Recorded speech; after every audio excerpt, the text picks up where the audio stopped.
நின்ற வண்ணமாக ஏசாயா தீர்க்கதரிசியின் புத்தகம் 60வது அதிகாரம் 1ஆம் வசனத்திலிருந்து 7ஆம் வசனம் முடிய வாசிப்போம்.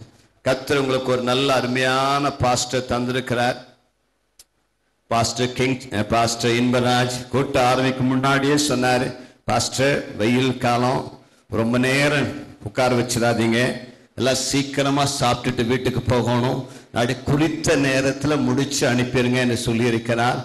ஆகவே உங்களை குறித்த நேரத்தில் நாங்கள் வேகமாக நாங்கள் முடித்து அனுப்பிவிடுவோம். நான் பிரசங்கம் பண்ணி முடித்தாலும் முடிக்காவிட்டாலும் குறித்த நேரத்துக்கு முன்பதாக உங்களை அனுப்பிவிடுவோம். நீங்கள் வெயிலில் கஷ்டப்பட மாட்டீர்கள். ஒரு ஆமீன் சொல்லலாமா? ஏசாயா தீர்க்கதரிசன புத்தகம் 60வது அதிகாரம் 1ஆம் வசனத்திலிருந்து 7ஆம் வசனம் முடிய நம்ம எல்லாரும் சேர்ந்து வாசிக்க போகிறோம். மேடையில் இருக்கிற அநேக தேவ ஊழியர்களை பார்ப்பது எனக்கு அதிக மகிழ்ச்சி. நிறைய பாஸ்டர்ஸ் திருச்சியிலிருந்து வந்திருக்கிறார்கள். ஒவ்வொருவரையும் நான் அன்போடு வாழ்த்துகிறேன். விசேஷமாய் பாஸ்டர் நார்மன் பாஸ்கர் அவர்களையும் என்னுடைய துணைவியாரையும் பார்ப்பது எங்களுக்கு அதிக மகிழ்ச்சி. பல ஆண்டுகள் அவர்களோடு கூட நாங்கள் அன்பின் ஐக்கியத்தில் இருக்கிறோம். அவளை பார்த்து மகிழ்ச்சி அடைகிறோம். மற்றெல்லா தேவ ஊழியர்களுக்காக, எங்களுடைய ஐபிஏவின் ஊழியர்களுக்காக கர்த்தரை துதிக்கிறேன். நேரம் கடந்து செல்கிறபடினாலே நாம் நேரடியாய் வேத வசனத்துக்குள் செல்வோம். ஏசாயா 60 1ஆம் வசனத்திலிருந்து 7ஆம் வசனம் முடிய சேர்ந்து வாசிப்போம். எழும்பி பிரகாசி, உன் ஒளி வந்தது, கர்த்தருடைய மகிமை உன்மேல் உதித்தது.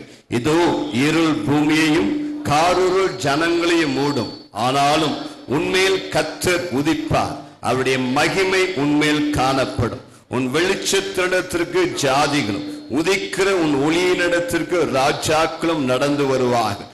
சுற்றிலும் உன் கண்களை ஏறெடுத்துப்பார், அவர்கள் எல்லாரும் ஏகமாய் கூடி உன்னிடத்திற்கு வருகிறார்கள்.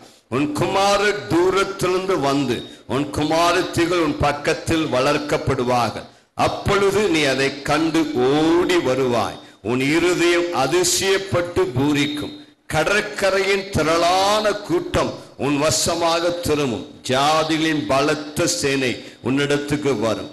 ஒட்டகங்களின் ஏராளமும் மீதியான் ஏப்பா தேசங்களின் வேகமான ஒட்டகங்களும் உன்னை மூடும்.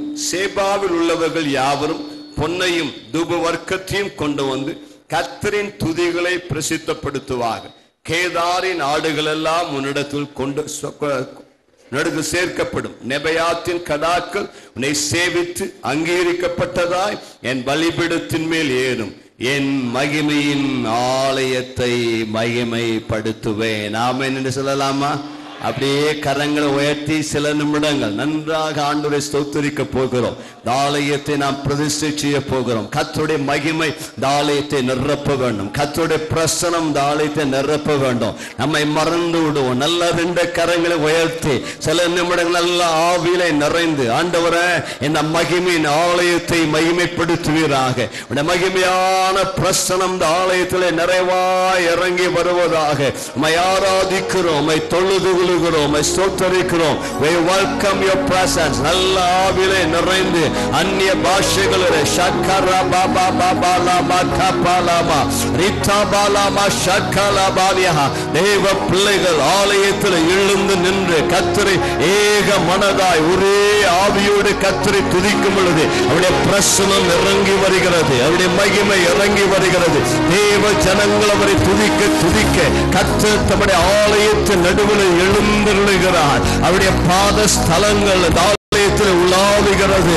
மார்பருகே பொற்கச்சை அணிந்தவராய் 7 பொன் குத்து விளக்கு மத்தியில் உலாவுகிறவராய் கர்த்தர் இந்த ஆலயத்தில் இந்த கால எழுந்தருளுகிறார். தம்மை பற்றி உத்தம இருதயத்தோடு இருக்கிறவனுக்கு அவருடைய வல்லமை வெளிப்படுத்தும்படியாக அவருடைய கண்கள் இந்த ஆலயம் முழுவதும் சுற்றி உலாவிக் கொண்டிருக்கிறது.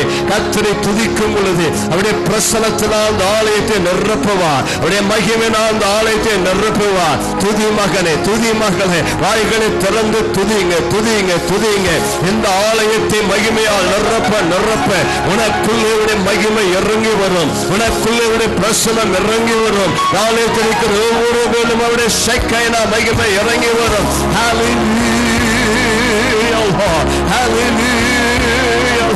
We worship you, Lord. We worship you, Lord. We worship you, Jesus. We bow before you. We love you, Jesus.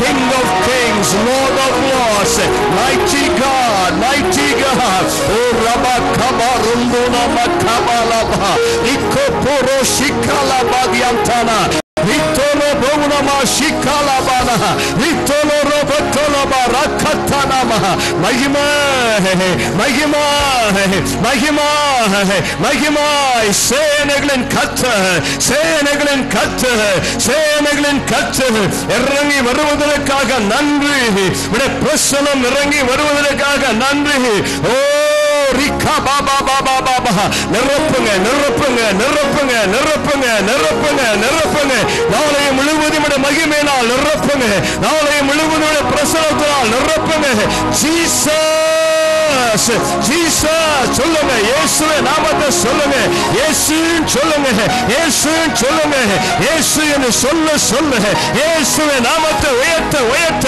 இயேசுவின் பிரசன்னம் எல்லா நாமங்களுக்கும் மேலானவருடைய நாமத்தின் பிரசன்னம் ஓ ரக்கபா பாபா பாபா ரித்தபாலாபா ஷக்கலாபா வருக வருக வருக வருக வருக வருக பரிசுத்த ஆவியே பரிசுத்த ஆவியே தூய ஆவியே வருக வருக வருக மகிமையின் பிரசன்னத்தை வரவழைக்கிறோம்ப்பா.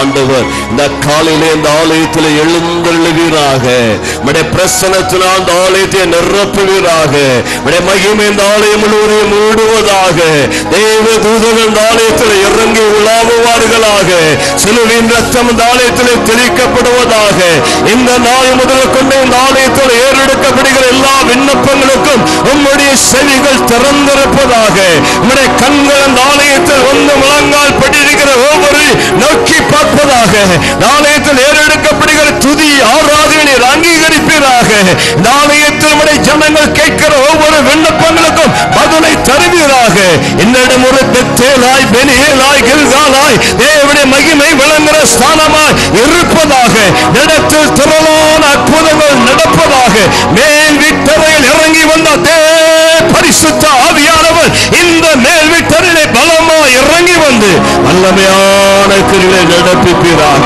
நடத்துள்ள சுவிசேஷம் புறப்பட்டு செல்வதாக ஊழியர்கள் எழுந்து செல்வார்களாக நடத்துல கர்த்தருடைய மகிமை வெளிப்படுவதாக திரளான ஜனங்கள் நாளையிலே சேர்க்கப்படுவார்களாக உம்முடைய பிரசன்னத்தை வார்த்தைகள் இந்த இடத்தில் அபிஷேகத்தை ஜனங்களை உயிர்ப்பித்து உம்முடைய மாசற்ற வரை காய்த்தப்படுத்தும் உமக்கே மகிமை கனம் துதி எடுக்கிறோம் இயேசுவின் நாமத்தில் பிதாவே. கரங்களை தட்டி ஆண்டவரை மகிமைப்படுத்தலாமா? God bless you. உட்காருவோம். ஏசாயா 60வது அதிகாரம் 7வது வசனம் சொல்கிறது, என் மகிமையின் ஆலயத்தை நான் மகிமைப்படுத்துவேன் என்று கர்த்தர் சொல்லுகிறார். கரங்களை உயர்த்தி அல்லேலூயா சொல்லலாமா?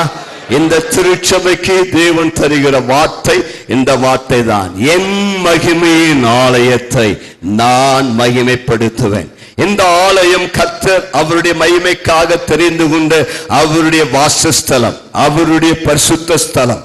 அன்றொரு நாளிலே யாக்கோபு என்கிற நம்முடைய முற்பிதாவாகிய யாக்கோபு நாடோடியாய் அலைந்து திரிந்த பொழுது தேவ செயலாய் ஓரிடத்தில் ஓர் ராத்திரி வந்து தங்கும் பொழுது அங்கே ஒரு தேவ தரிசனத்தை பார்க்கிறான். அவர் படுத்திருந்த இடத்துல தேவதூதர்கள் ஏறுவதும் இறங்குவதுமாய் ஒரு ஏணி வைக்கப்பட்டிருக்கு. அந்த ஏணியின் ஒரு முனை பூமியை தொட, அதனுடைய மறுமுனை வானத்தின் உச்சியை தொட வானத்திலிருந்து தேவன் பேசினார். காலையில் யாக்கோபு எழுந்தன்னு சொன்னான், இந்த இடம் சாதாரண இடம் அல்ல, இது தேவனுடைய வாசஸ்தலம் என்று அதற்கு பெத்தேல் என்று பெயரிட்டான். தேவனுடைய வீடு என்று சொன்னான். அது போலத்தான் நாம் இருக்கிற இந்த ஸ்தலம் சாதாரண ஒரு இடம் அல்ல, இது தேவனுடைய வீடாயிருக்கிறது. கரங்களை உயர்த்தி அல்லேலூயா சொல்லலாமா? பாஸ்டர் இன்பராஜ் அவருடைய அழகான சாட்சி கேட்டோம். எப்படி ஆண்டவர் வழி நடத்தினார். கையை நீட்டி தெற்க காண்பித்து காஜா மலைக்கு போன்னு சொல்ல அருமையான மேயர் அம்மா இந்த இடத்தை அவளுக்கு கொடுக்க, இந்த ஆலயத்தை கட்ட தேவன் எப்படி அவளை வழி நடத்தினார் என்று சொல்லி நாம் பார்க்கிறோம்.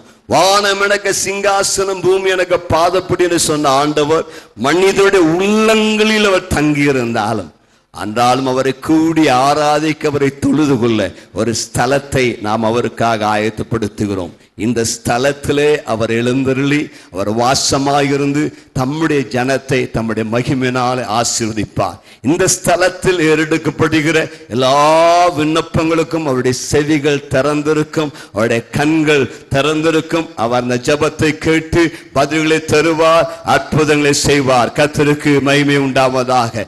எவ்விதமாக 120 பேர் கூடியிருந்த அந்த மேல் வீட்டறையிலே பரிசுத்த ஆவியானவர் இறங்கி வந்து அவளை நிரப்பி ஆசீர்வதித்தாரோ, அதே போல இந்த மேல் வீட்டறையிலும் ஆண்டவர் இறங்கி வந்து தம்முடைய பிள்ளைகளை அளவில்லாமல் ஆசீர்வதிப்பார். கர்த்தருக்கு ஸ்தோத்திரம் உண்டாவதாக.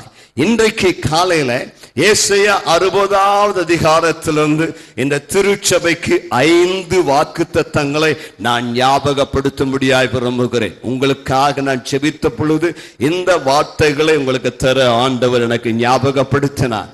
ஏசாயா 60, 61 2 அதிகாரங்களுமே கடைசி கால திருச்சபைக்கு தேவனுடைய தீர்க்க தரிசன வார்த்தைகளாயிருக்கிறது. இந்த ஏசாயா 60வது அதிகாரத்தின் இந்த திருச்சபைக்கு தேவன் சொல்லுகிற 5 வார்த்தைகளை நான் உங்களுக்கு மிக முக்கியமாக ஞாபகப்படுத்தும்படியாய் விரும்புகிறேன். முதலாவதாக நாம் பார்க்கிறோம், அங்கே தேவனுடைய வார்த்தை சொல்லுகிறது, என் மகிமையின் ஆலயத்தை நான் மகிமைப்படுத்துவேன் என்று கர்த்தர் சொல்லுகிறார். 13ஆம் வசனத்துடைய கடைசி பாகத்திலும் ஆண்டவருடைய வார்த்தைவதமாய் சொல்லுகிறது, என் பாதஸ்தானத்தை நான் மகிமைப்படுத்துவேன் என்று சொல்லுகிறார். ஆகவே முதலாவதாக கர்த்தர் இந்த ஆலயத்துல தம்முடைய மகிமையை உங்களுக்கு அளவில்லாமல் வெளிப்படுத்த போகிறார். விசுவாசிகர் எல்லாரும் கரங்களை உயர்த்துற அல்லேலூயா சொல்லலாமா? நேரம் ஆக ஆக பசி எடுக்க அல்லேலூயா குறைந்து கொண்டே போகும். அது உங்களுடைய பசியின் அளவை காண்பித்து கொண்டே இருக்கும். ஒரு ஆமென் சொல்லலாமா? கர்த்தருடைய நாமம் மகிமைப்படட்டும். ஏசாயா 60வது அதிகாரத்தில் மகிமை என்கிற வார்த்தை 9 முறைக்கு மேலாக வருகிறது. மகிமை என்பதனுடைய எபிரேய பதம் ஷெக்கைனா காபூத் என்று சொல்லி அர்த்தம். கிரேக்க பதம் டாக்ஸா என்று சொல்லுவாங்க.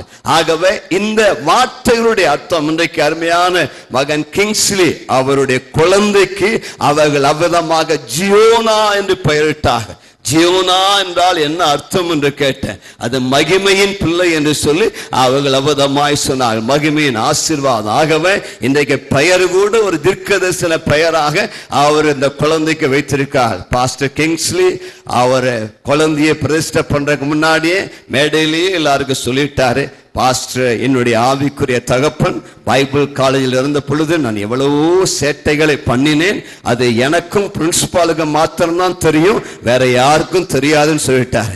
நான் சொல்லதெல்லாம் சொல்லலாமான்னு